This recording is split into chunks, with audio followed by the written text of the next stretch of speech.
recorded live in Jacksonville, Florida. This is Trivial Warfare.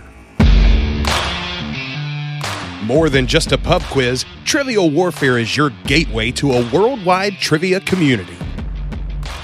Join your hosts, Jonathan. We just described Ric Flair as Neanderthal Man and Planet of the Apes. Chris. Yo, we going down to Sesame Street.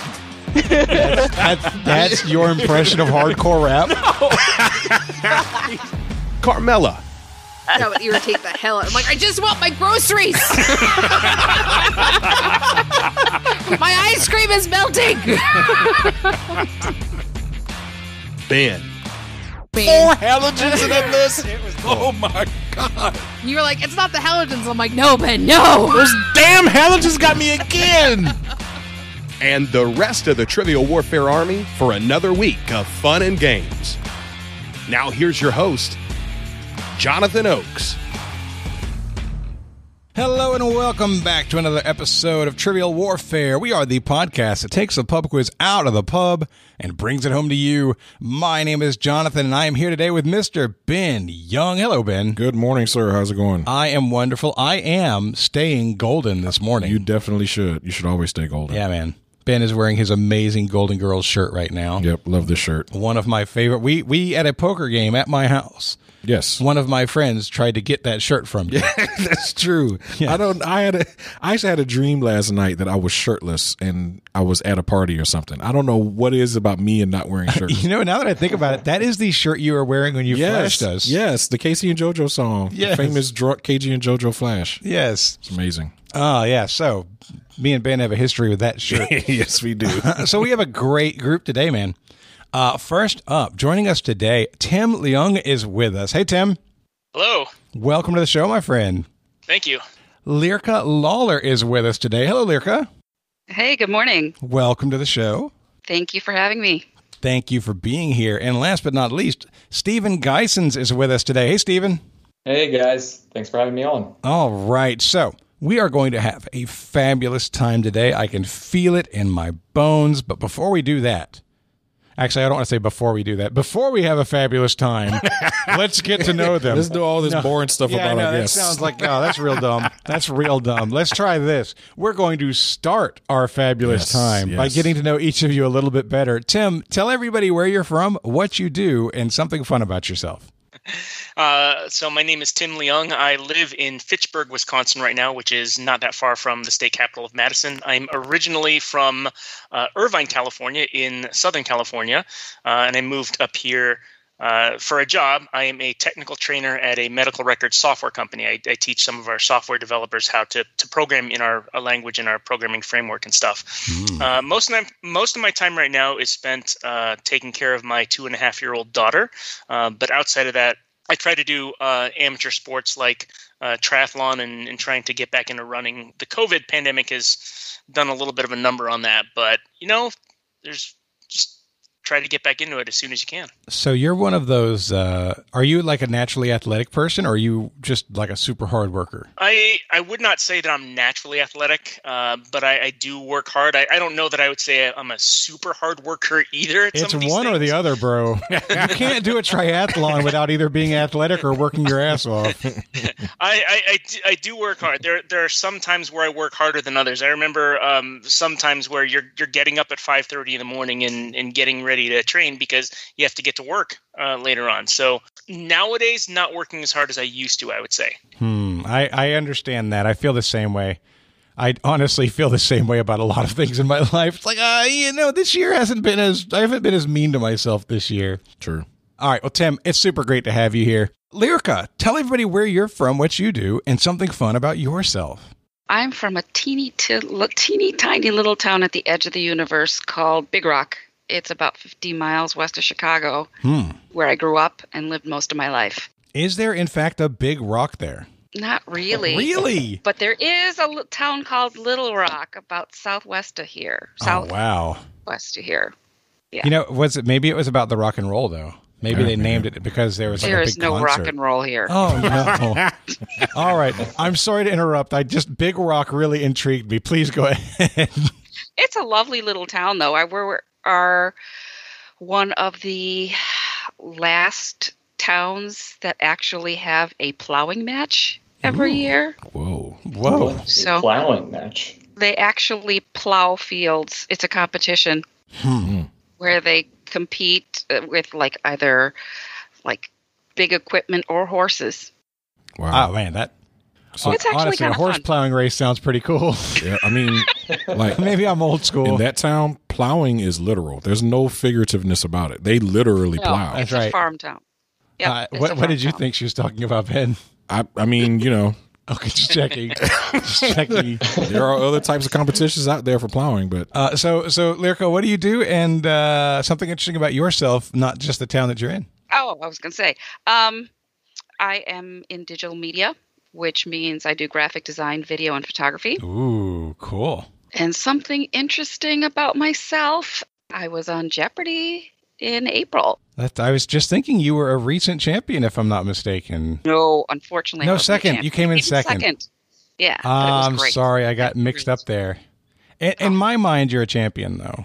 I mean, the thing that I tell people, because for a lot of people who aren't in the trivia community, I'm a person that they talk to about their Jeopardy stuff or the things that they are interested in. So they say, "Oh man, that person on Jeopardy really they weren't very good." And I look at them and I'm like, "You don't have any idea what you're talking about." exactly. Literally, the people who finish in third on Jeopardy could beat 99.9% of the people in the world at any trivia competition. Yep, absolutely right. You've no idea. And so it's always interesting. I always feel defensive for my friends and others who I don't know who finish in second and third because no, you are awesome. Yeah. Just the process of getting onto the show. You've won so much just getting on the show because of how strict the process is. So kudos. Thank you. Thank you very much. And it's a lot more than just knowing the questions. There's the buzzer and everything and nerves and all that. Yep. Absolutely. Well, we are super glad that you're here. Thank you. And Steven, tell everybody where you're from, what you do, and something fun about yourself. Yeah, possibly more glad than Jonathan and Ben. Lyrka, I love hearing that you were on Jeopardy because this is I'm a senior solutions engineer at a cool company called Twilio. So Twilio lets developers add texting or voice calls. So if you ever get a text from Uber or Lyft, it goes from Uber or Lyft to Twilio to you. So help people build cool things with our tools. I'm based in Arlington, Virginia. So I've been in the DC area for a while, went to University of Maryland, but I'm originally from the Philadelphia area. So I have a lifelong, up until the Eagles Super Bowl a few years, lifelong sports disappointment streak going. But aside from, keeping up with Philadelphia sports, I like to bike, fish.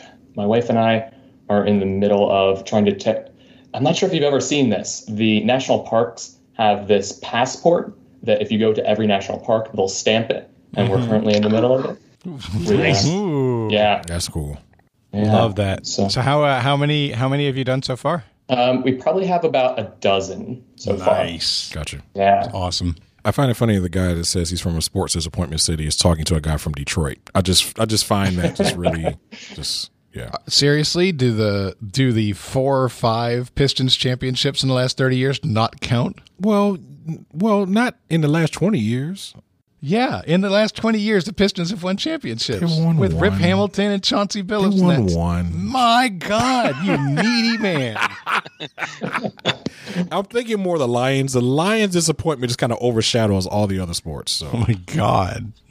All right, so I think we've got a great crew here today, Ben. absolutely. I And agree. let's get it going. Let's do some warming up, Chris. Sweet. It's time to warm it up on Trivial Warfare today. And there's only one person who can warm it up for the TWA, and that's Chris. And sometimes Jonathan. So, your warm it up, Chris, is brought to you by Ben today. So thank you, Ben. Oh, good job, Ben. Thanks. Thanks, Ben. Thanks, Ben. What's Ben's last name? Hilfelhofer. Ben Hilfelhofer. Thank you so much for this warm it up, Chris.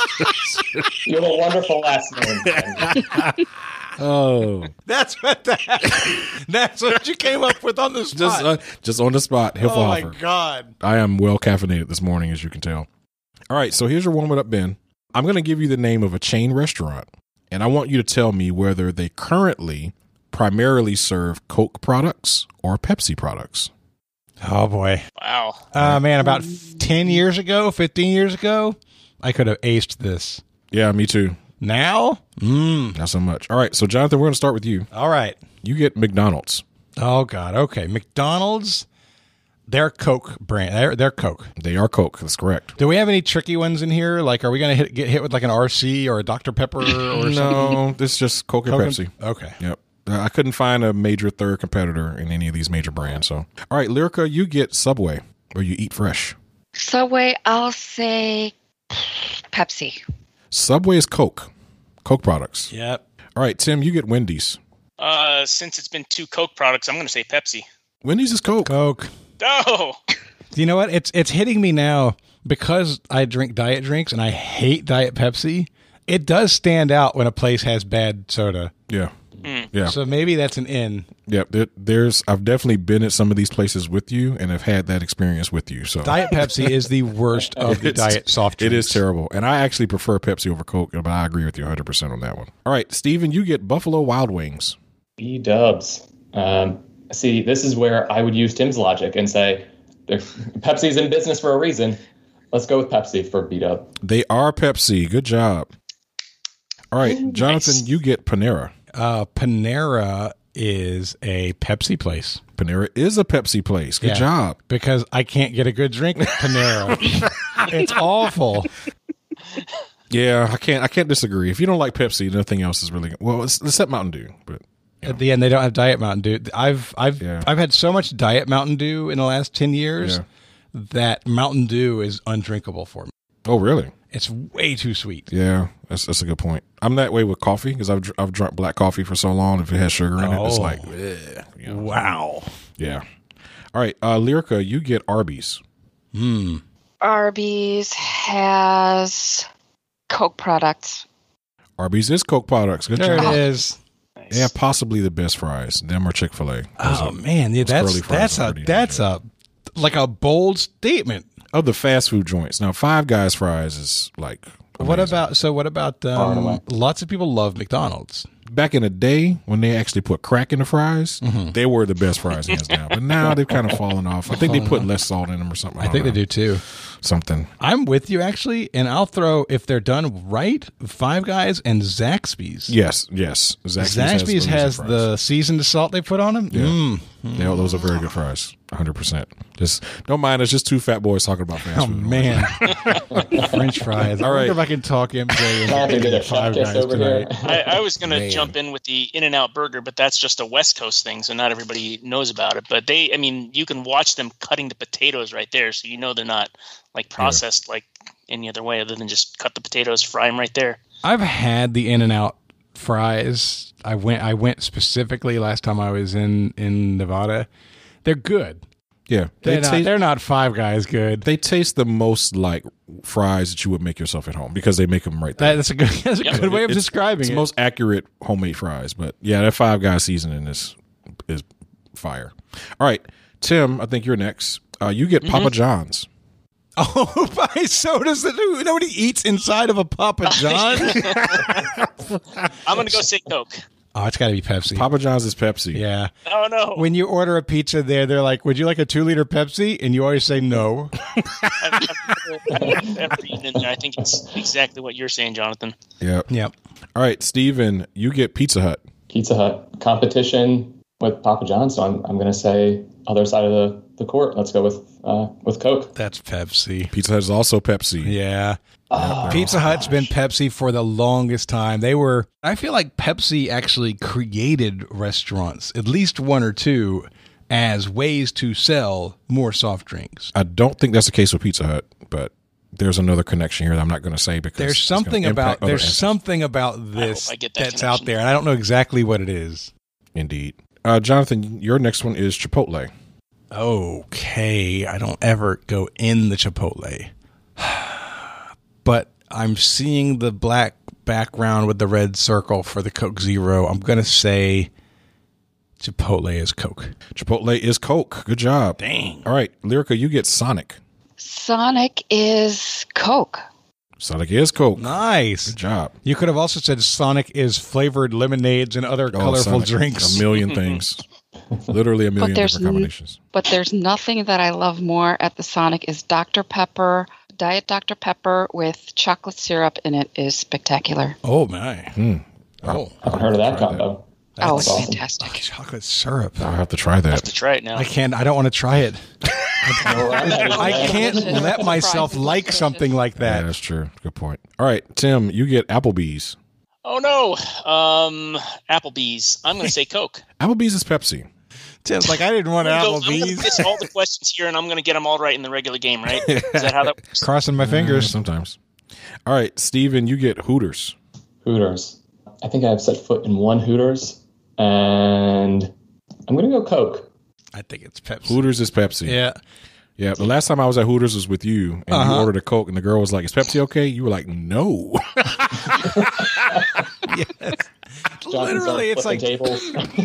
they ask, is Pepsi okay or is Diet Pepsi okay? It's like, no. Do you have Diet Dr. Pepper? Do you have something else, please? Right.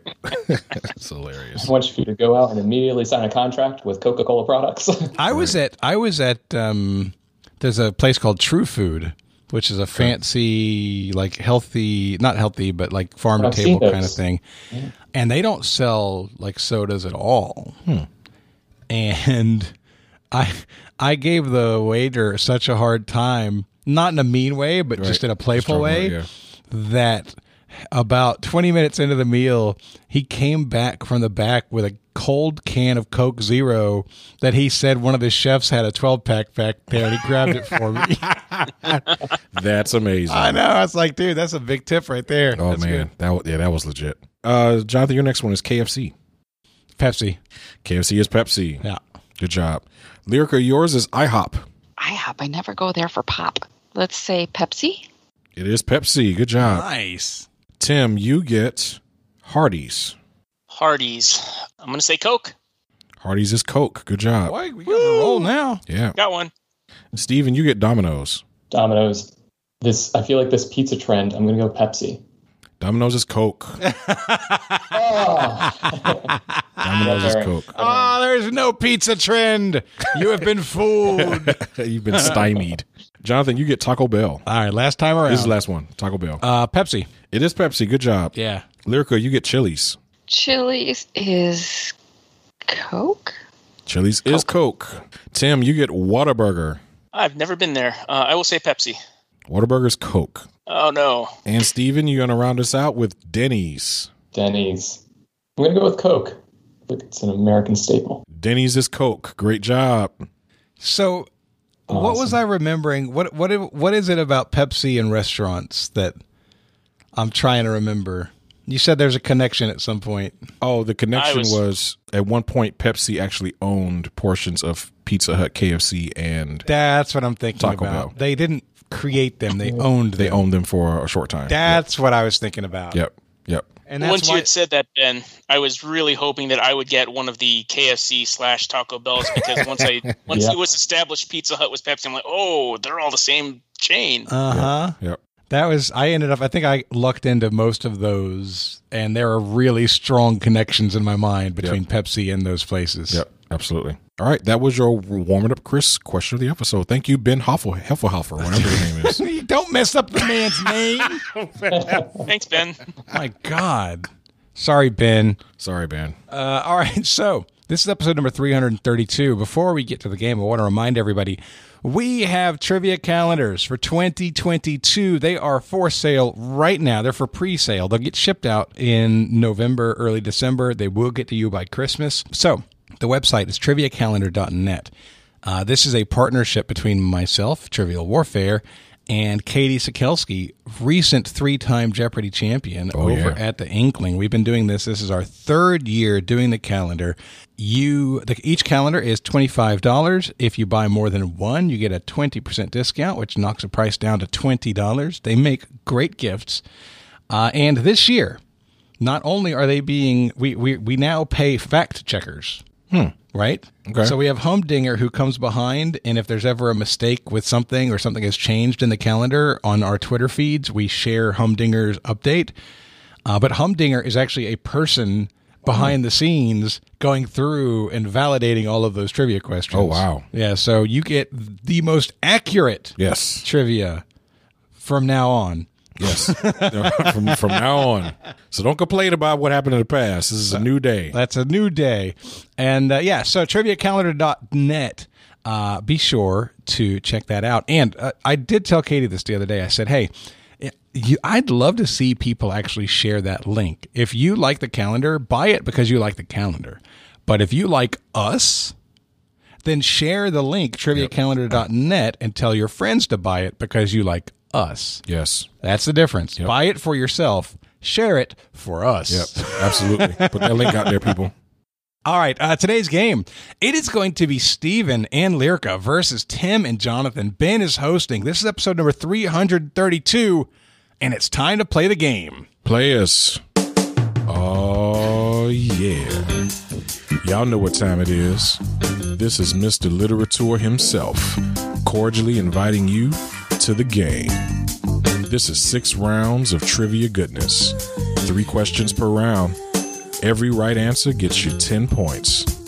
In the middle, we'll take a pause for the cause and ask a midpoint question worth up to 20 juicy points. After round 6, you can wager any or all those points you've been building up and take a shot at the final round. It's a series of theme-based questions we call the Gauntlet. It's just that easy, baby. But this game ain't gonna play itself, players. Let's get it on.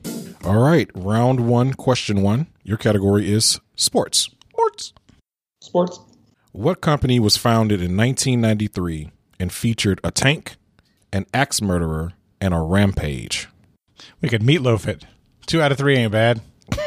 All right, Tim, you want to lock that in? Yeah, I think we're ready to lock that in. All right, we're locked in, Ben. Okay. So when I think back to 90s, athletic or what's turned in today to athleisure wear type of stuff, the brand that sticks out in my mind is Starter was really big in the 90s. But no other brands were coming to mind that really the tank and the axe murderer are throwing me off. The only other one I can think of from the 90s is LA Gear, but that's I don't know. That doesn't have much of anything. Doesn't sound like any axe murder type of relationship. So Starter makes the most sense. Well, what do you think LA Gear stands for? La Axe Murderer Gear. It was French. Axe murderer. Oh. Athletic gear for axe murderers. Oh, those Riviera serial killers. You need to be able to swing your arms real fast. It's or get away from axe murderers. What do you want to say? We can lock in with LA Gear. No. I know I gave that as an answer, but we shouldn't do that. That was not intentional. All right, let's lock in with Starter then. All right. Okay, so go ahead, Tim. Maybe I should have had you repeat the question because at the very beginning I was like, oh, I don't know, because I was thinking when you said a tank, an axe murderer, and a rampage, I was thinking of a logo. And I was like, oh, who? I have absolutely no idea. And then Jonathan was like, wait a minute, that doesn't necessarily have to be a logo. And he started calling out athletes and stuff that might have been in this. And then Steven and Lyrka were talking about what was it? Apparel of some sort. And I was like, then I was totally confused again. But we wound up thinking that Rampage meant Rampage Jackson. And I was pretty sure there was another guy who was named Tank. I can't remember his actual name, who was a UFC fighter. And we had no idea who an axe murderer was. So we actually said UFC, Ultimate Fighting Championship.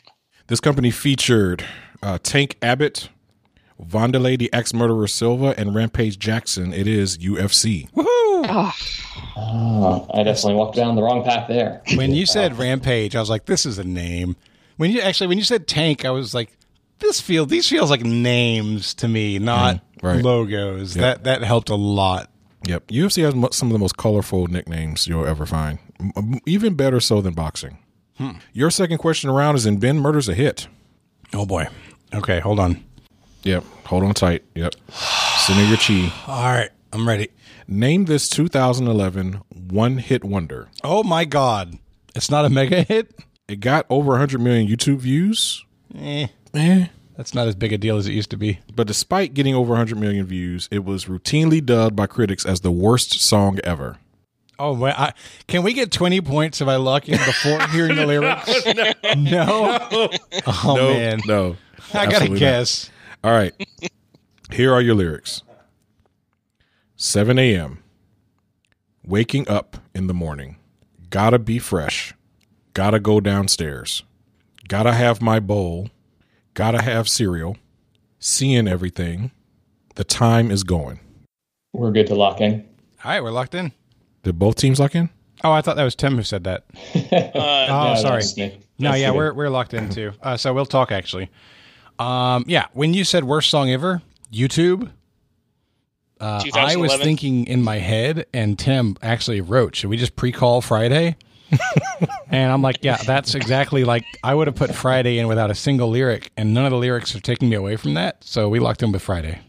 All right. Lyrka and Steven? Friday as I well. got Friday. Correct answer is Friday. I don't even know how it goes. I listened to it. You don't want to remember. So obviously I had heard the song when it came out, but didn't remember it. And then I listened to it again last night for research, and I could not get past the first chorus. Like, this song is really bad. It's just, I guess it's catchy, but it's just not. Music is not good. Lyrics are not good. It's just. You should play the heavy metal version. That's kind of fun. Yeah, that sounds like it would be a lot better. We need Limp Bizkit to cover Friday. It probably sounds much better. Your last question around is in medicine. Originally meaning a medical examination of a dead body. Which term also describes discussions and analyses conducted at the end of a project? We can lock in. Okay. Jonathan and Tim? I think Jonathan and I, we were on the same path and same idea, right? So we're saying it was an examination of a dead body, but it's also like, well. So hold on, Tim. Actually, you're not talking to Ben. You're talking to me. We haven't agreed on an answer. Yes, we haven't. That's true. We have Right. not. Okay. So let's talk it out and figure out what we're thinking. So Jonathan, we had initially the same idea. Right. We both thought autopsy is a very likely answer, but I think the word postmortem just came to mind. So that was also my second answer was postmortem. I think either of those, like, I would say so I think autopsy and postmortem both apply to the dead body, but I think the postmortem makes more sense for let's talk about this thing after whatever this event was, right? Yeah, let's have him repeat the question and see if it leads us in the right direction. Originally meaning a medical examination of a dead body.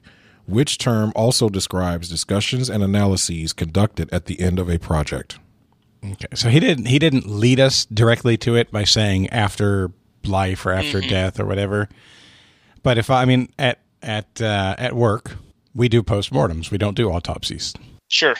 So I want to look in with postmortem. I will agree with that. Absolutely. All right, that's our answer. Okay. We locked in with postmortem as well. This, I think, is a mix of Lyrka's genius Jeopardy tier knowledge and my work a lot in software. When something goes wrong, like a server goes down, something like that, we run postmortems afterwards. We kind of just jinxed Messenger at the same time, so Nice. we both had it. Correct answer is postmortem. Good job, both teams. All right. At the end of the first round, Jonathan and Tim have 30. Steven and Lyrka have 20. And I would be remiss if I didn't shout out Nick Groves. We do like Nick Brooks. We do like Nick Brooks, but Nick Groves actually helped me out with some of these questions today. So thank you, Nick. Okay, your second round begins with a question in movies. Perhaps the most iconic scene from what 1989 film features Lloyd Dobler holding a boombox over his head? And for 2 bonus points, name either the song or the artist that is playing on the boombox. Tim, I have. Oh, he's invoking I'm good Meow. with that, Jonathan. Go ahead and lock that in. All right, we're locked in. Okay. Lyrka and Steven. Did y'all do a bonus too? Yeah. Okay. Because we said we could do the artist, right? Yep. Yeah. Lyrka, you just messaged me something that I think is right because I just heard this fact recently. I remember seeing this when it first came out. I'm that old. So, yeah, I remember this very well. It's not that old. It's only well. He said 1989. Lots of us were around. Yep. Well, I was already in college, so that's old. So anyway, yeah, we went with "Say Anything" for the movie, and it's "In Your Eyes" by Peter Gabriel. Oh, she tried to get a double bonus. That's not the way it works, Lyrka. Yeah, Tim immediately. He was like, "Say anything." I'm like, "Absolutely, it's Say Anything," and it's Peter Gabriel, 100%. The movie is indeed Say Anything, and the song is In Your Eyes by Peter Gabriel. It's such an iconic visual that I didn't know the character's name, and it didn't matter. If you say somebody's holding a boombox up, right, it's Say Anything. Right. Yep. Yeah, absolutely. Yeah, and that particular reference, yeah, you can't miss it. I've never seen the movie, but I know it from the memes. Mm-hmm. Yep. So, yeah. Every time I see the movie Cocoon, I think Lloyd presents Cocoon. So you have to see the movie. Indeed. All right, your second question round is in TV. Televisiones. Before he was Mr. Miyagi, Pat Morita played a character named Arnold on what long-running TV show? Tim with the thunder. Agreed. Yep. I think we're ready to lock this in. Yep. Meow meows. How many meow meows is that, Tim? I see 3. There's he posted 3 cats. Oh, he posted 3 cats. He That's posted 3 meow-meows. cats in our chat. It's the first time anybody's ever done that. He's invoking full meow meows. All right, they're locked in. Lyrka, you nailed it. Locked in. We got Happy Days. All right, you locking in with Happy Days, Tim and Jonathan? So, Tim, you got it super fast. Did you watch it? I have watched Happy Days a bunch. I know Pat Morita as, first of all, back in those days, I want to say it like, it was 50 years ago when it wasn't, but there weren't all that many Asian American actors either. But Pat Morita definitely on The Karate Kid, which we know, but he was also Arnold on Happy Days. I feel like I heard this before, just like on a recent episode of Trivial Warfare where we talked about Happy Days itself. Possibly not, but we also locked in with Happy Days. It might have come up in side conversation when we did the wax on, wax off. Could be. The midpoint. Could be. Yeah. All right. Correct answer is Happy Days. Y'all are rolling. Your last question around is in literature. Another Limp Bizkit reference. Rolling. Rolling. All right. Here's your literature question. Literature. In the children's book, Good Night Moon, which type of animal says good night to the moon? All right, we're going to lock in.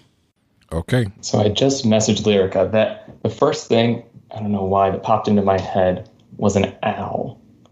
But you had something else in mind, right, Lyrka? I had Bunny because I read this to both the kids when they were little. So, and I kind of remember, or I have this image in my head of a bunny rabbit. And I thought also mouse, but I remember them saying, "Good night, mouse." So that's where I was going. To the mouse. I probably haven't read it to a child as recently as you have with your kids. If you're feeling strong about Bunny, let's lock that in. I feel thunderous with Bunny. I have meow meows for Bunny. She feels meow meows. How many meow meows? Meow meow. Oh, she did it herself. Oh, she did it, so that's 3. Herself. All right. You're locking in with... Bunny. Locking in with Rabbit. Bunny. Okay, Tim and Jonathan. So, Tim, you mentioned you hadn't read it. This doesn't come from personal knowledge for me either. This comes from... I know I've had this question at some time in the past, and I answered cat and got it wrong. And it forced me to go look at the damn thing to see, okay, what is this? Is it really what they say it is? Yeah, it was. It was a bunny. Correct answer is bunny. Great job. Ooh. All right, both teams completely swept that round. Your score after the second round, Jonathan and Tim have 62. Steven and Lyrka have 52. All right. We got a high scoring game today. Barn burner. Got a game. Your third round begins with a question in spelling. You don't hear that very often. I kind of wish Chris was here just so I could hear him freak out. Spelling isn't trivial. What, Ben? Oh man, I can't spell. Okay. What broadcasting company has administered the National Spelling Bee for nearly 100 years? And we have to spell the answer? No, you don't. We can lock in. Oh, good. Okay, Tim and Jonathan, you can talk. So, Tim, it immediately came to me that it's Scripps, but I don't know if it's Scripps Howard or just Scripps. So whenever I've heard it, now that you've jogged my memory, I always hear it as the Scripps National Spelling Bee. And Scripps Howard, it does make sense if they would, say, abbreviate that on the air. But when they said, broadcast, so maybe my mind is just off in the wrong direction, but my mind immediately thought to, which network put it on, which, it's sometimes on ESPN, but that doesn't make any sense to me. No. I think if we're saying broadcasting, like a broadcasting company, which then broadcasts to, then sells the product to the networks, that makes more sense to me at this point, right? So I definitely know that Scripps was in the name of it, but I'm at the same point that you're at now, whether it's just Scripps or Scripps Howard. I think we would go with Scripps, and if he wants more information, he can ask for it. I'm not going to get caught up in the whole, is it a broadcast company or not? Because Ben is not the type when he writes the questions to worry about the real nitty gritty detail difference between a broadcast company and a media company. Sure. So I don't think that there's any negativity towards Scripps based on the wording of the question. I am comfortable with your answer then. All right, then we're going to go with Scripps. Do you need more information? Nope. Wonderful. Lyrka and Steven? Jonathan, could you use Scripps in a sentence, please? That's what we locked in with as well. I once watched the Scripps Spelling Bee. We locked in with Scripps. Correct answer is Scripps. All right. So initially, I saw the semifinals on TV, and so I'm going to write a question about that. And initially, my question is, who is the main sponsor of the Spelling Bee? But when I researched this, I realized that Scripps is a broadcasting company that created the National Spelling Bee. They're not just a sponsor. They actually created it. Very cool. All right. Your second question round is in firsts. Why wouldn't it be the first question of the round, Ben? Because I want to be different. So challenging. Hey, I'm an ironic type of guy. I'm just ironic. I'm like rain on a wedding day. You know my goodness. All right. So here's your finals question. Here's your first question. Not your finals question. I got the NBA Finals on the brain right now. Which U.S. president appointed the first female Supreme Court justice? I want the president. Tim, are you seeing my message? I don't see your face. I am seeing your message. Sorry, are you? I sent you 3 things. So if you have not gotten any of that, response yet. It doesn't even show me that you've seen it yet. I have seen. There we go. There we go. Okay. Oh, you've sent an answer. Yes. All right, we're going to lock in with that then. All right. So they're locked in. Lyrka and Steven, you can talk. Well, that's the closest thing I can think of. I remember... What first came to mind for us was Sandra Day O'Connor, right, was the first female justice. And then we were trying to pinpoint a presidency from that, an administration. And I think Ford was too early. I know it wasn't Nixon. Bush may have been too late. So I think it might have been Reagan. And we're going to lock in with Ronald Reagan. Okay. Tim? So this happened in our lifetimes. Jonathan and I were about, I think, a year apart from what I've heard from other episodes. And this was, of course, a big deal when it happened. So we agreed that Sandra Day O'Connor was the first. She is on the conservative side, a Republican side, and we went with Ronald Reagan. Pretty sure, I'd say two and a half meow meows or so, but we went with Reagan as well. The first female Supreme Court justice is Sandra Day O'Connor, and she was nominated by Ronald Reagan. Good job. Good job, everybody. All right, your last question before the midpoint is in geography. Geography. Which U.S. state's capital city ends in the letter X? I want the state. Tim, I got all the meow meow. No! He's got meow meows. I haven't even sent anything to him yet. Jonathan's going to lock in. We agree, though. Yeah. I just looked and he's on the same page. That's 100%. We're locked in. All right. Lyrka's got the meows too. Oh, count us down. Let's do a 3, 2, 1 then. Steven, why don't you count? Lyrka, you talk, and Tim, you can talk if you want. 3, 2, 1. Arizona. There it is. Arizona is correct. Great job.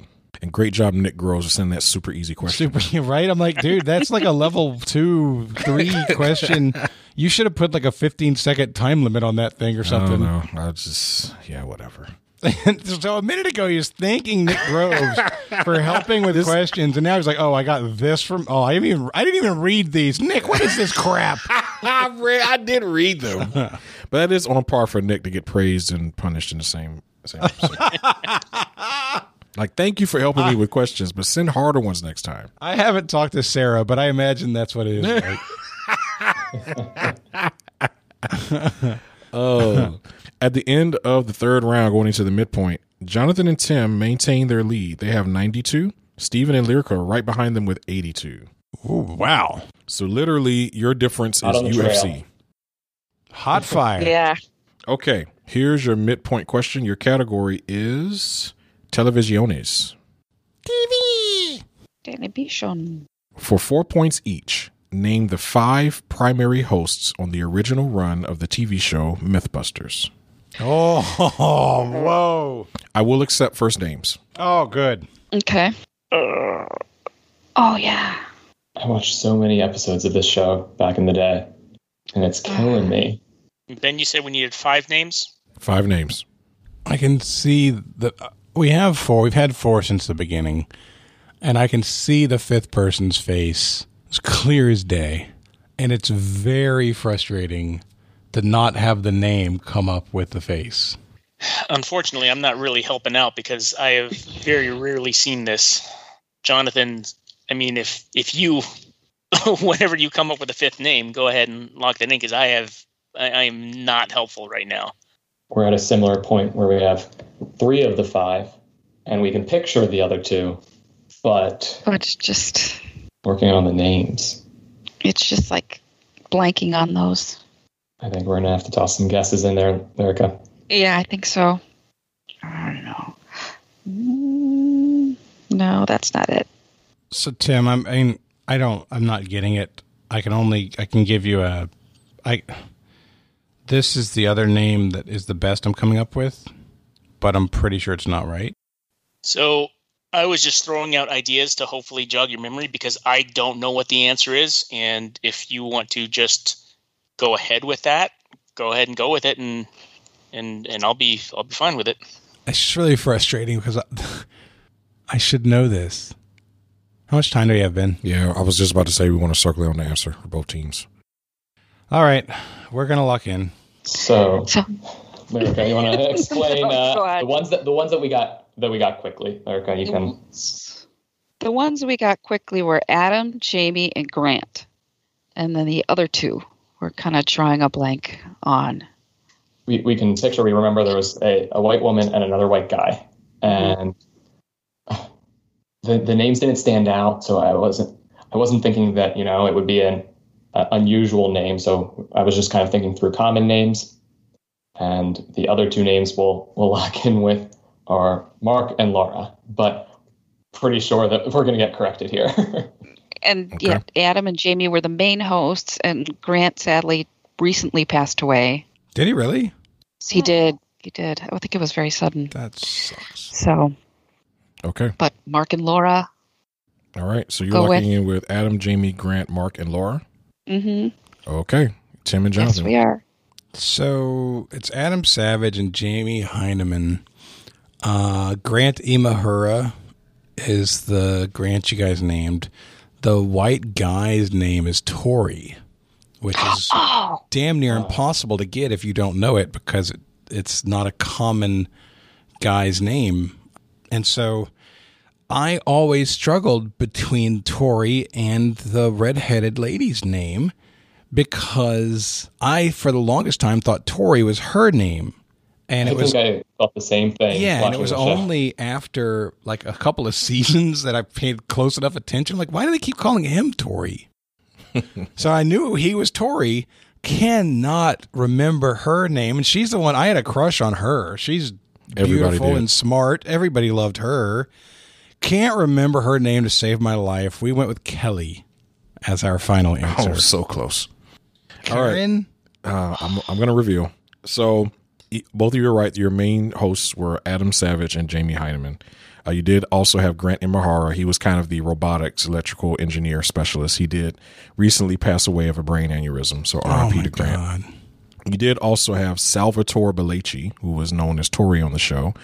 And the redheaded female that you were thinking of was Carrie Byron. Carrie! Oh, that was so close. Oh, it's right there. That's the end of the perfect game bid, too. We could have got it. Oh, so close. So close. Close. We were close. We were close. I wanted that one. That hurt. Just a punch to the nuts, man. It really is. Of all the ones to forget, the one I liked the most. Yeah, the hottest one out of all of them by a large margin. I would also say. I mean, I don't know. Grant was an attractive guy. Yeah, he was a good looking. Tori was a good looking guy too. Yeah, if I liked guys, I would have been attracted to both of them. So to your defense, you did have a show that had names Tori, Jamie, and Carrie, and only one of them is female. I noticed that too. Yeah, that's tough. So at the end of the midpoint, Jonathan and Tim extend their lead slightly. They have 108. Steven and Lyrka have 94. 108 to 94. All right, everybody. That is the end of the first half of today's game. I want to let you know that today's show is sponsored by BetterHelp. Yeah, BetterHelp's been with us for a while. They are one of our favorite companies because they offer a service that all of us can use. They provide access to counselors all across the world. It is an online counseling service that assesses your needs and helps to match you to licensed professional therapists anywhere you are. That's right. It's a worldwide service. It doesn't matter if you're in Australia, England, Austria, Mexico. It doesn't matter. You could be anywhere. You can still use BetterHelp. It's not a crisis line. It's a way for you to get connected to a real counselor. And so many people have been using it that they're recruiting additional counselors all across the U.S. They are committed to finding the perfect match for you. And if you don't like the first match, you can stop that relationship and start a new one really easily. Guys, if you have struggles with grief, with self-esteem, with anger, maybe it's sleeping, maybe it's relationships, you can get help. In fact, you can get better help. I want you to start living a happier life today. As a Trivial Warfare listener, you'll get 10% off of your first month by visiting our sponsor at betterhelp.com/TWA. There's over 1 million people you can join who have already taken charge of their mental health. Again, go to BetterHelp, that's HELP.com/TWA and sign up today. All right, let's get on with the second half of today's game. Your fourth round begins with a question in food and love. Oh, yeah. Which organ of a duck or goose is used for the culinary dish foie gras? And I may have butchered the pronunciation. No, I think you said it right. Foie gras? Foie gras. Foie gras. Walking with meow meows. Oh, who's got meow meows? We got meow meows. Oh, Steven's got meow meows. We really need to make a gif of that. Like your face when you do that. Actually see. Oh, man. It's different every time, though. Every time. It isn't always in the ballpark, though. All right, Tim. So you sent the option of liver. Yes. And that does kind of ring a bell for me. I don't know where I know that. I don't know how I know that. It just seemed to make sense. I mean, we can think of other organs and see if that rings a bell, but this one immediately rang a bell that's like, I think I have it in the back of my head somewhere. Could it be Wurlitzer? I'm sorry, say that again? Could it be Wurlitzer? That's what you said. Trying to nape other types of organs. Oh, God. Yes. I'm glad you went that way instead of a possibly other way. Oh my God. My God. No, liver is, when you said it, I was thinking the same thing. So neither one of us is confident in it, but both of us had that as our first instinct. I think we can go with liver. Okay, let's do it. Let's hope that answer delivers for us. Oh, God. Grown. I was trying not to do it, but you just forced me. How long have you Forced been a my dad? hand. I've been a dad since 1923. Yes, he has. Grown. The jokes are that old. All right. You're locked in. Lyrka and Steven, what did you say? We also locked in with liver. Ooh. Correct answer is liver. Good Heck job. yeah. I almost deducted points for those two terrible jokes. Oh, man, if I lost points for bad jokes, I'd be in the negative. It's true. You would never win. Your second question around is in comics. What breed of dog is Marmaduke? We can lock in again with Meow Meows. Oh, man, I'm getting worn out. For doggies. Meow! I yanked my earphones out without my hands. Oh, that's hilarious. Meow meows make me giggle all the time, every single time. Every time. So Tim and Jonathan locked in? No, Steven and not yet. They're locked in. Okay. We could talk about it a little bit. Yeah. So, Steven, I'm on the. No, I'm sorry, Tim. I'm on the same page. Scooby Doo is a Great Dane. Clifford was not a Great Dane, by the way. Clifford, the big red dog, was not. I don't know what he was. Kind of an average Dane. Yeah. Average Dane. Holy that was a good joke. Oh, really? Really? That was good. Really? That was good. Fine. I've been a dad for less time than you have, Jonathan. So I do feel like Marmaduke. I'm looking at him in my mind's eye, and I'm 95% that he's a Great Dane. yeah, that was definitely my initial thought. The only reason I was hesitating was like, would they have two famous cartoon dogs that are also great? Like, Yeah. But I don't have any actual reason to not give that answer. So Out of all of them, Marmaduke is the one that looks most like a Great Dane. He looks Sure, way that's more like fair. a Great Dane than Scooby Doo does. So yeah, we'll do it. We'll say Great Dane. okay. Okay. And Steven and Lyrka, what you say? We're going with Great Dane as well. Yeah, growing up, there was one thing I cared about in the newspaper, and it was the comics section. Correct answer is Great Dane. Good All right. job. Okay, y'all are destroying this game today. Your last question round is in video games. Bill and Lance were the red and blue headbanded playable characters in what 1987 Nintendo game? Can you repeat those names, please? Bill and Lance. Tim and I both threw out really good choices, and they're not the same answer. Oh boy. And it's like, no, that could be. Oh, that one's good. Oh no. Oh noes. Oh noes. All right, we're gonna lock in. It's a coin flip. Oh, the heavy sigh into the microphone, that always goes well. Yeah, It's well, See, there it is again. The dreaded double sigh. Yeah, that's rough. so first thing that I can think of is Toe Jam and Earl, if that's even correct. I remember Toe Jam, but I don't That know. is a game. Yeah, okay. That's more of a guess than I have. So I'm good with locking in with Toe Jam and Earl if you are. All right, let's lock in with Toe Jam and Earl. All right. Tim and Jonathan. So Tim, I did mention. Sorry, I did mention that Jonathan and I are around the same age. So, 80s video games, we may have suffered from. too I don't much. know if curse of knowledge is the right word. Mm-hmm. But I, not knowing for a fact, I texted Jonathan with Contra, and then Jonathan immediately texted back Double Dragon, and I think we both said, "Oh," at each other's answers. Yeah. Immediately as he says Contra, I'm like, oh, they do wear headbands. Oh, I think they are red and blue.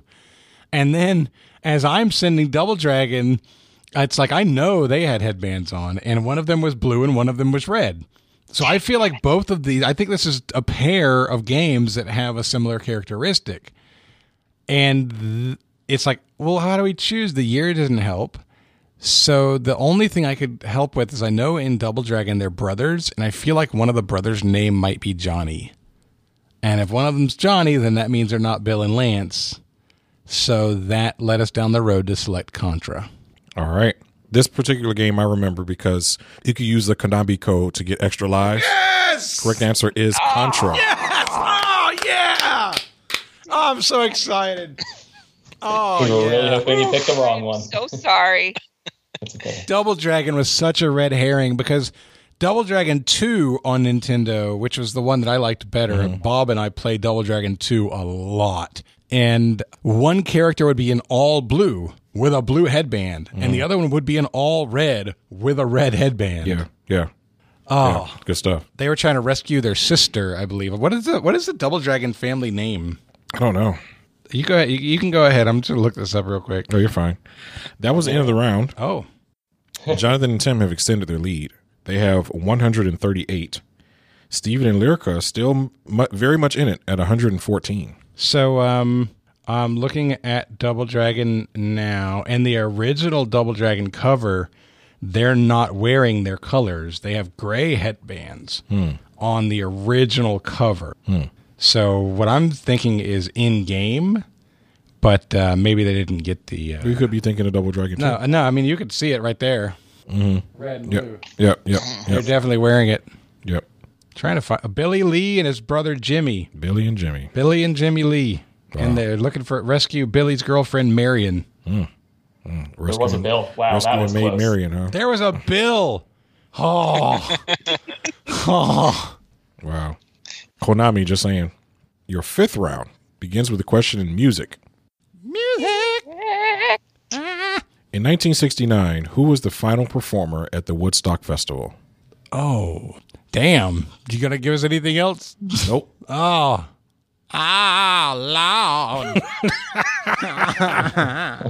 I don't know why Nick sent me all these hard questions. Want to lock it in? Sure. Yeah, let's go with that. That's all I got. Yeah. All right. We'll lock in. Okay. All right. All right. Tim. Yeah. I'm pretty bad at this, so I don't think I'm very helpful. I can name a few people who sang, and that's about it. Like, I was pretty sure Jimi Hendrix and Janis Joplin were acts at Woodstock, and that's about all I have. If I was guessing this on my own, I'd probably pick one of them, but I'm not, which is why you're here, because you're going to bail me out again. Is that what's going to happen? I knew a lot more about Woodstock 20 years ago than I do now. That's one of the sets of information that just slips from the mind over time because you don't think about it for years and years and years. I'm trying to think conceptually about what would lead to the last act. What would make them the last act? Why would that be special? And the only thing that I can think of is in regards to that is one of the people you mentioned being Jimi Hendrix, and how I've seen video of it, and it was at nighttime because I remember fires lighting things up. I remember him setting his guitar on fire, as a matter of fact. Joe Cocker had a famous act, had a famous set there. I don't have any strong correlation. I would actually choose Jimi Hendrix just based on the fact that I know that it was a nighttime act. That's better than I got. Okay, then we'll answer Jimi Hendrix. Okay. Lyrka and Steven, what'd you say? Well, I was thinking Jimi Hendrix because he was big at the time. And usually festivals like that usually end up with a headliner. And that's what made me think Jimi Hendrix. All right. The final performer at the Woodstock Festival was indeed Jimi Hendrix. Wow. Nice. Unbelievable. Great job. Nice. He did bail me out. Somehow.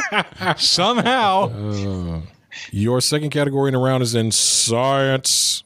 Science. Great job. What is the second most abundant element in the Earth's crust, representing approximately a quarter of its mass? You said second most abundant? Yes. All right. I want to go ahead and get an answer for both teams. Well, Lyrka and I are down to, there's kind of two elements that we're thinking of. And we're not sure, we've heard of shortages of one, we think, before, so we're not sure if it's as abundant. Lyrka, what I last sent you?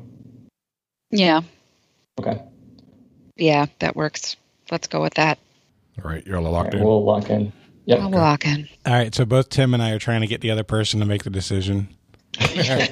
Tim, if you want me to make the call, I will, but you know what I'm going to choose. I will let you. So if you make the call and you're right, then we get actual points. If you make the call and you're wrong and I'm right, I will claim moral victory points, which are worth 0 points in the actual game. I understand that logic, though. I play that game, too. I am definitely not. I have a total guess, so I think going with what you had said will be fine because you have a more recent memory of this than I do. Okay, so I feel like I have a memory of this type of question being really shocking as an answer because the answer that I remember hearing is a gas. And that was stunning to me. Now, maybe my memory is wrong, right? I think iron is first. I think iron is like 50% or more. The next up might be nickel. It could very well be nickel, and if we went with a solid metal, that would be the choice. Something's telling me that it's not. That it's a gas, and so we went with oxygen. Okay, they went with oxygen. Lyrka and Steven, what you say?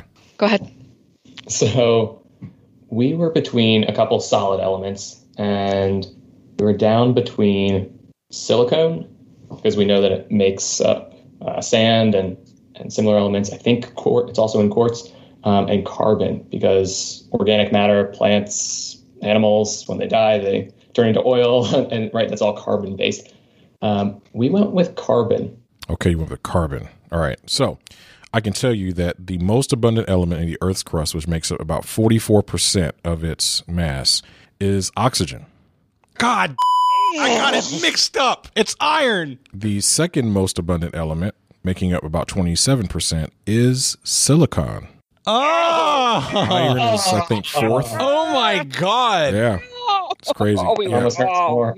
So this, Tim, that is so disappointing because I had the surprising fact. I knew there was a surprising fact in this question, and I had the right thing with the surprising fact, but it still didn't help. I need to learn more about the different layers of this stuff because I have a feeling that iron is the most in the core, not necessarily the crust, as we have just found out. And I don't think, honestly, I don't think carbon is going to be high at all. It's like 17th on the list. Yeah, because carbon, the stuff you described is not crust. None of the living material is part of the crust. Right. Yep. And so when you brought up carbon, that was what I thought in my head. It's like, no, that's the living stuff. Yep. We were right there. You're so close, so close. So close. All right, your last question is in technology. All right. What does the internet initialism URL stand for? Oh, why is that not coming to me immediately? Uh-oh. Uh-oh. Oh, no. Oh, is that confidence? I supposedly teach this. So you can revoke my card if I get it wrong. Meow? Is this a meow meow situation? This is one of those where I am really, now that you have asked, I am now second guessing myself. That sounds like 1.5 meow meow. I'm willing to go with.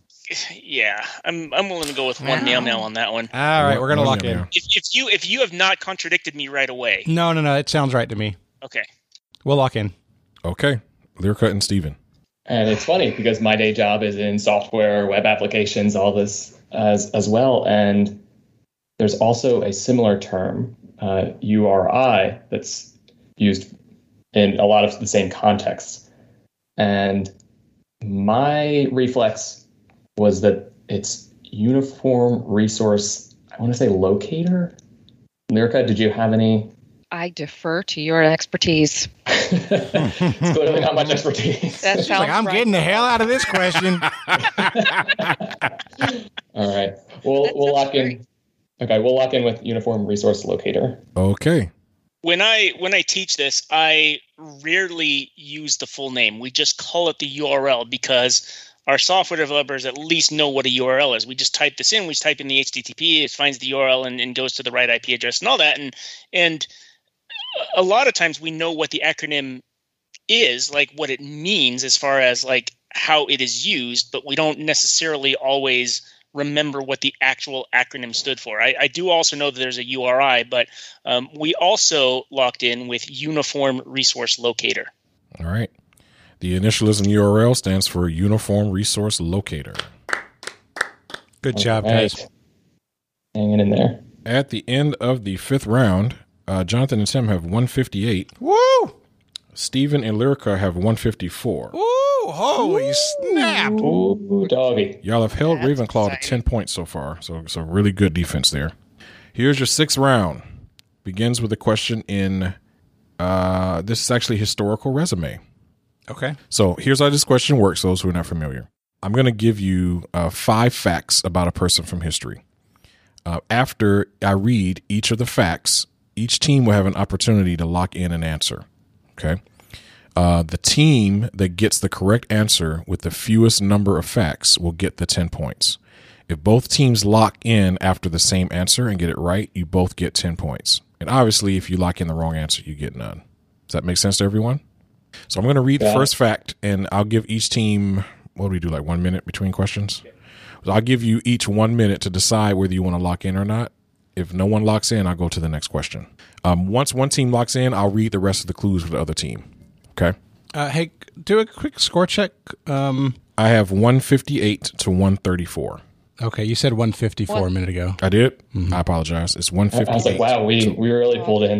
No, 158 to 134. Tim sent me a message and like, they did really catch up, and I don't remember missing that much. Yep, I just misread it. I wrote it correctly. I just misread it. All right, so here is the first fact in your historical resume. I was born Bernard Jeffrey McCullough in Chicago, Illinois. All right, here's your second clue. Although I'm a baby boomer, it would be the early 90s before I would gain national attention on a late-night HBO show. Read it again, please. Although I'm a baby boomer, it would be the early 90s before I would gain national attention on a late-night HBO show. We're going to lock in. Oh, my God. Stephen and Lyrka locking in? Well, then. All right, then we only got that means we can either answer. You can either lock in now. Wow. Or risk getting the rest of the clues. You have 30 seconds to decide. I have.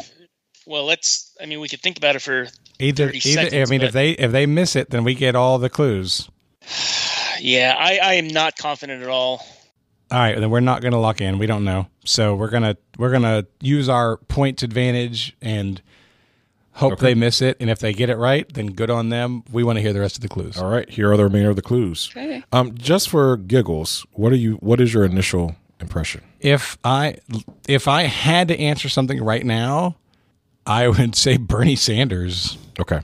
Which I don't think is right. Gotcha. Okay. All right, here's your third clue. In 2017, Rolling Stone posthumously ranked me number 41 on their top 50 stand-up comedians of all time.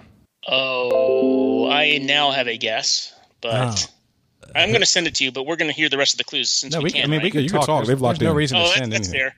I was going to say George Carlin. It's Bernie Mac. It's Bernie Mac. Oh my gosh, yes. That's not his middle name. It just came to me. Bernie. I told him maybe Bernie somebody, and then HBO, the posthumously in 2017.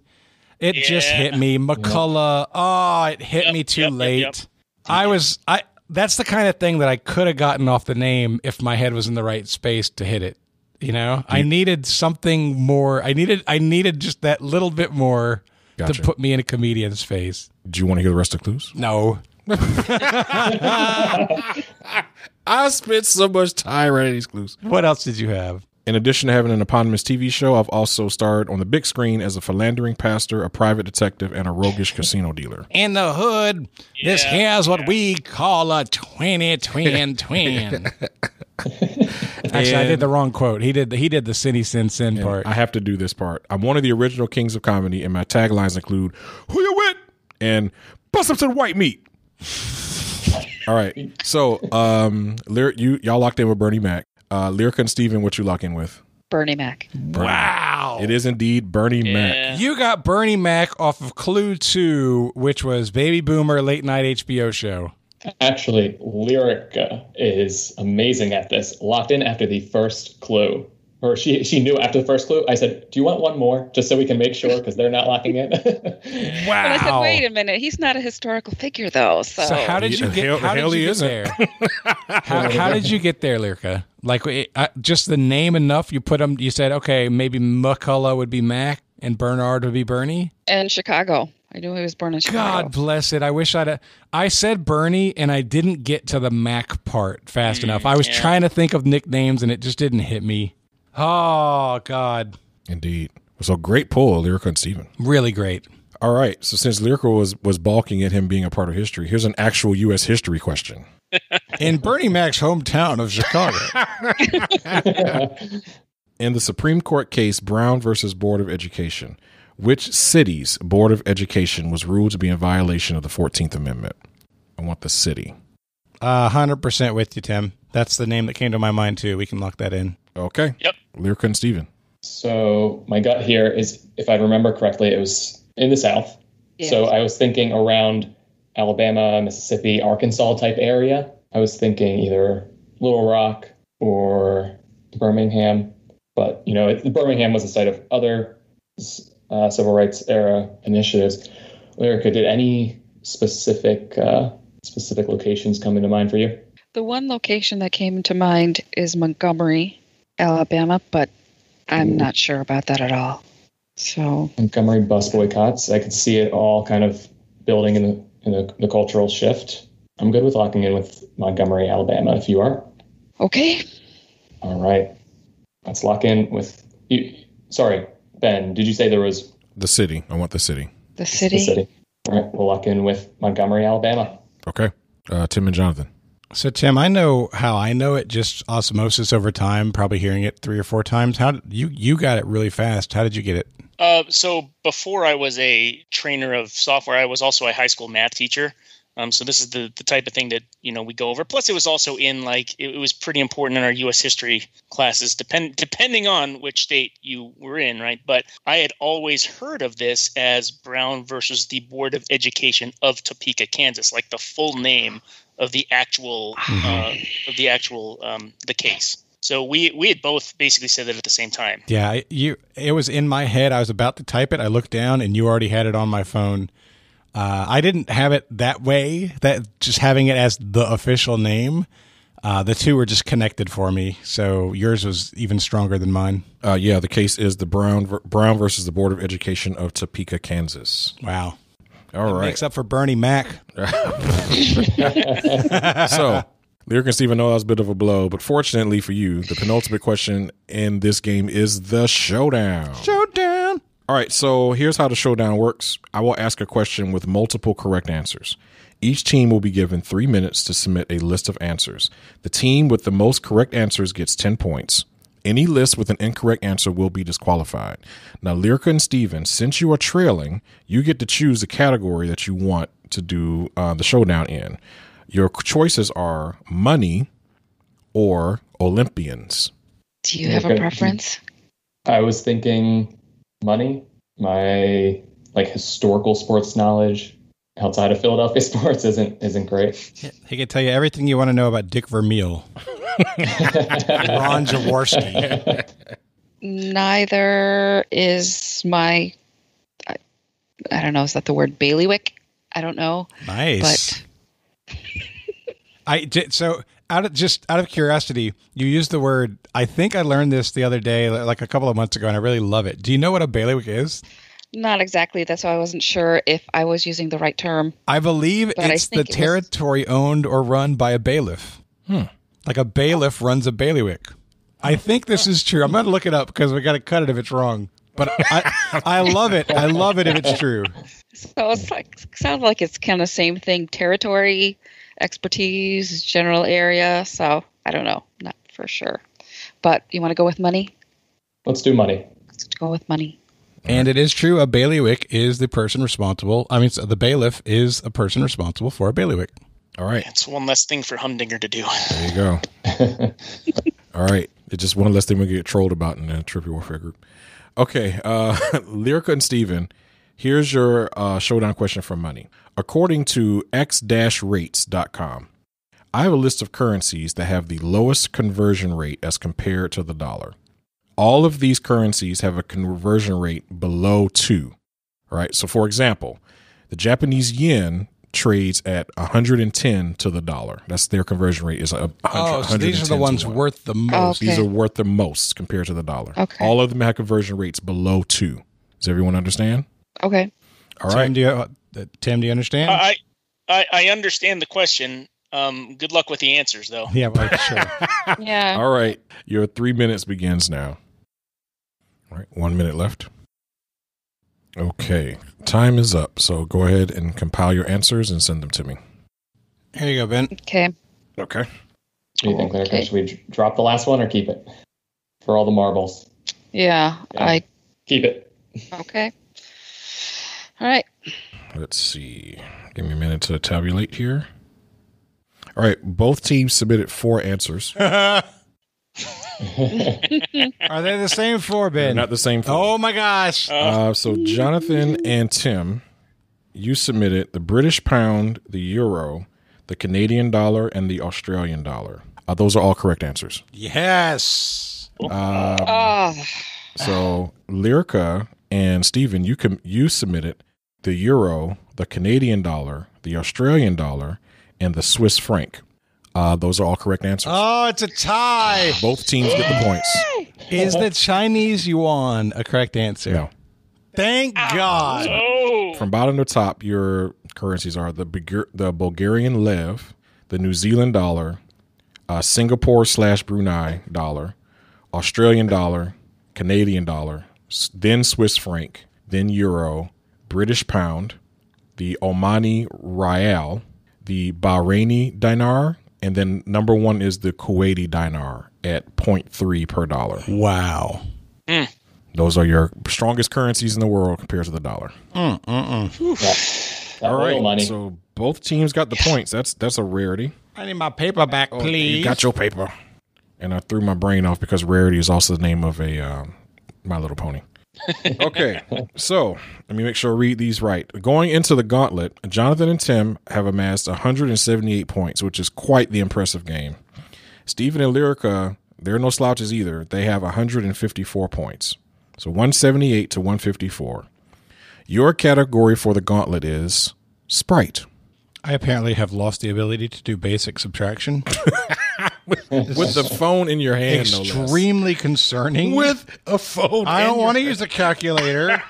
I'm doing basic math. I shouldn't struggle. Oh, that's what I did wrong. Oh, God, Jonathan, you idiot. The number of times that Jonathan has lost games because he could not do math. It's never once. No, it was once. I did. Yeah, I lost a game because of that. Yes. Our wager is locked in. And our wager is locked in as well. Okay, here's your first question in the category Sprite. During the 2017 holiday season, Sprite launched a new ad campaign featuring a CGI claymation-style commercial featuring LeBron James to promote what new Sprite flavor? All right, we're locked in. All right, we're going to go ahead and lock that in. I've not drank Sprite in a long time, so I'm of no help here. So I'm hoping the other questions are about something other than the soft drink Sprite. Here's your second question in the category Sprite. The soft drink Sprite was originally developed in 1959 as a flavor of Fanta with an intent on directly competing with what other soft drink? Yeah, Tim, gotta be. I'm locking that in. All right. I like that answer. That makes sense to me. It's the first thing that comes up to mind. Yep. Okay, our answer's locked in. All right. Here's your final question in the category Sprite. According to the Disney Fairies wiki page, what Sprite is Tinkerbell's twin sister? What's her name?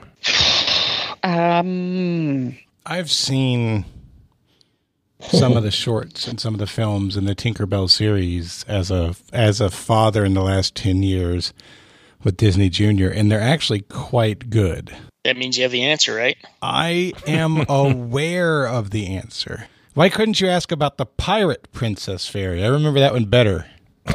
Or the Never Beast. I could have answered about the Never Beast. I was about to ask a Magic the Gathering question here, so you should be happy. I'm not going to come up with a name, dude. Yeah, Lyrka, I think there's I think there's at least some logical path to what you had come up with of how it could tie back in. You think? That's the only thing that I could think of. Yeah. let's lock that one in. All right. Okay.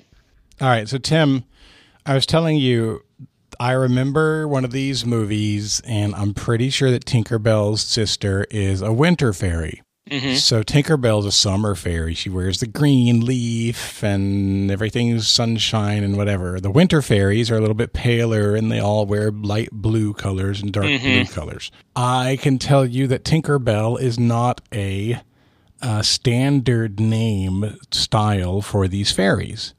In fact, so her name, I believe, might just be Belle.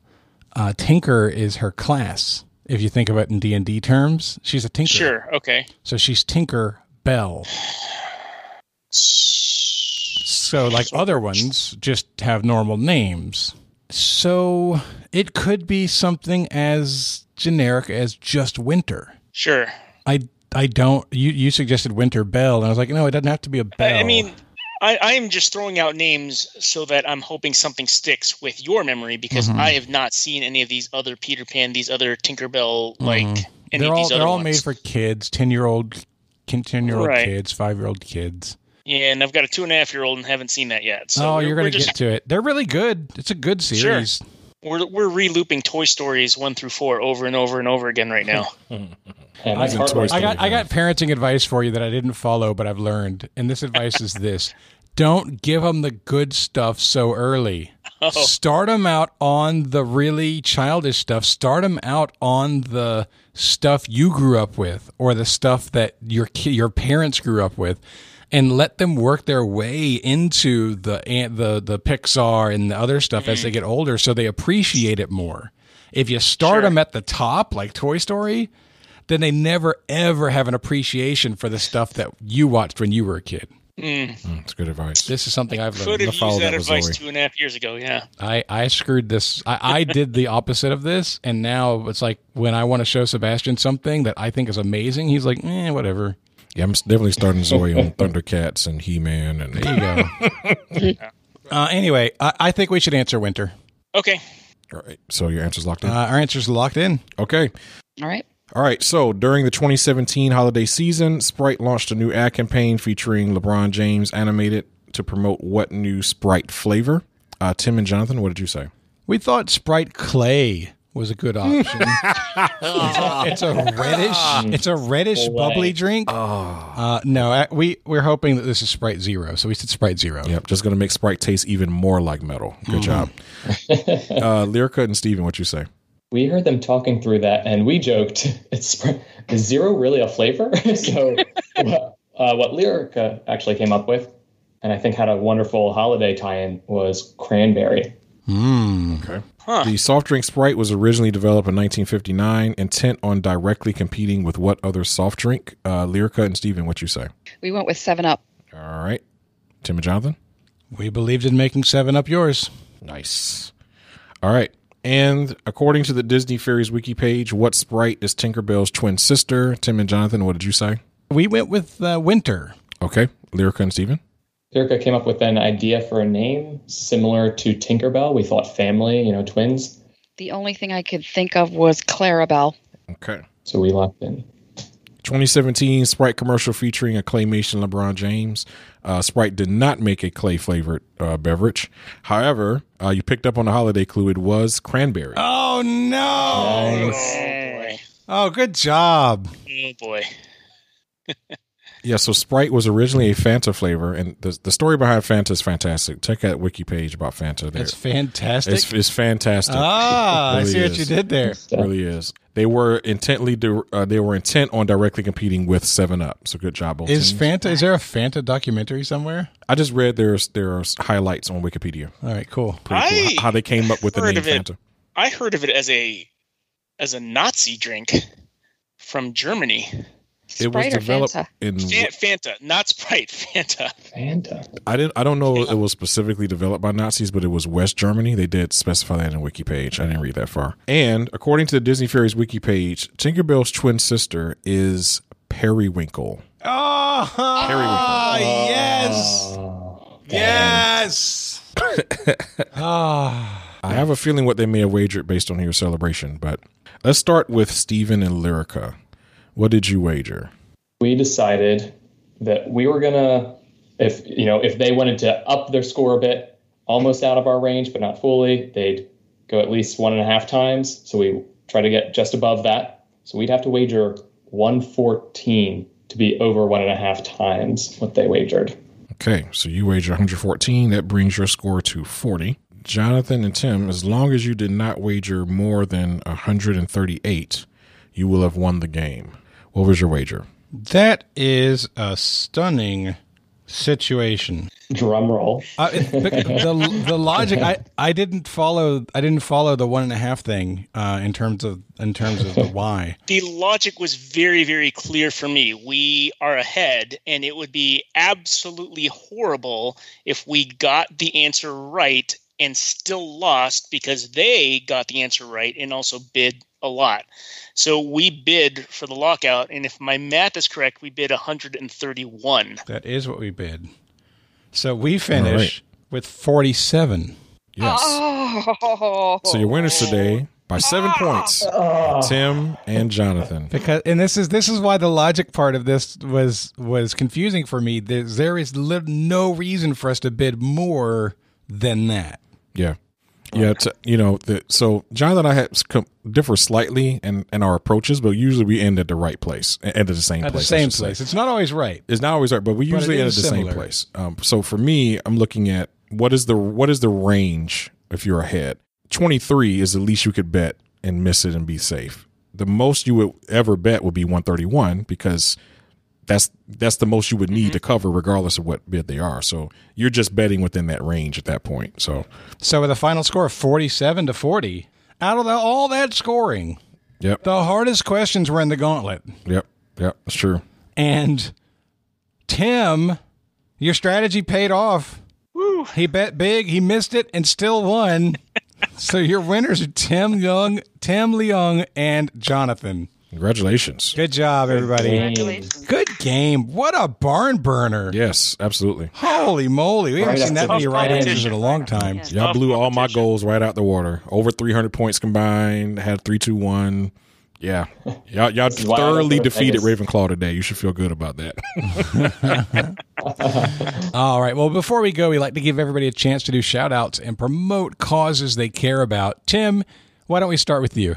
So I know we don't necessarily like to get political on the show. I'm going to mention something that I hope is political but not partisan, if you get the distinction. And I fully believe that we can have reasonable disagreements with how we can run things in whatever jurisdiction you're in. Now, I say that believing that we're talking about stuff like, hey, I think our taxes should go pay for this, or I think we should do it this way instead of that way. But what I don't believe is a political matter is the fact that certain people, just because of something they choose or they are treated worse than other people. So I'm a big believer in recognizing when a disagreement is, say, a political disagreement versus a human rights disagreement. And I think we would do better to acknowledge those differences instead of just saying, hey, this is political, I'm not going to talk about it.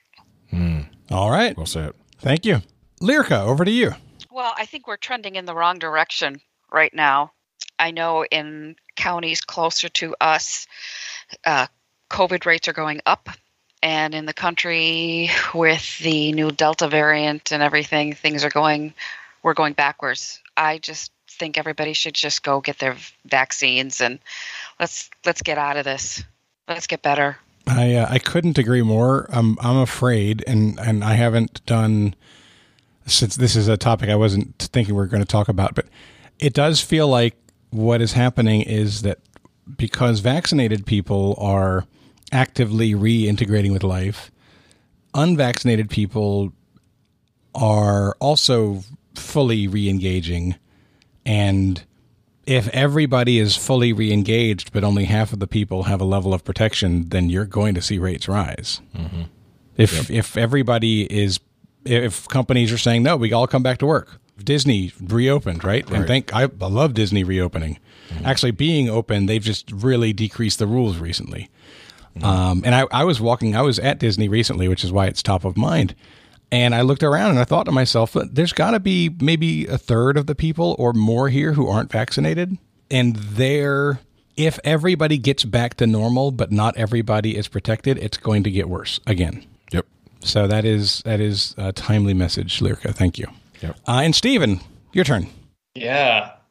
This past year, I've tried to stay involved in different efforts, and I've always been very passionate about environmentalism and protection of species diversity, things like that.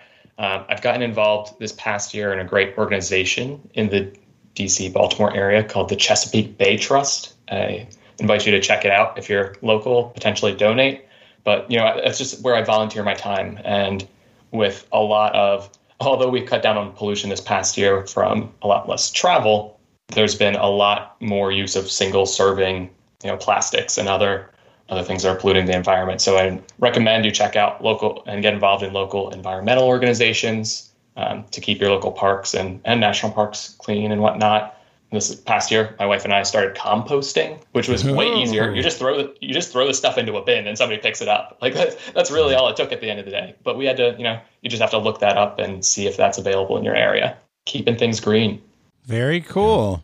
Cool. Ben, this is a great episode. Absolutely. You knocked it out of the park. Good job hosting out of you. Thank you so much. Thanks again to Nick Gross for helping out with the questions. Appreciate that. Yeah, absolutely. Thank you, Nick. Except for the ones I missed in those cases. It's all Nick's fault. No, thank you. No, thank you for those. Thank you.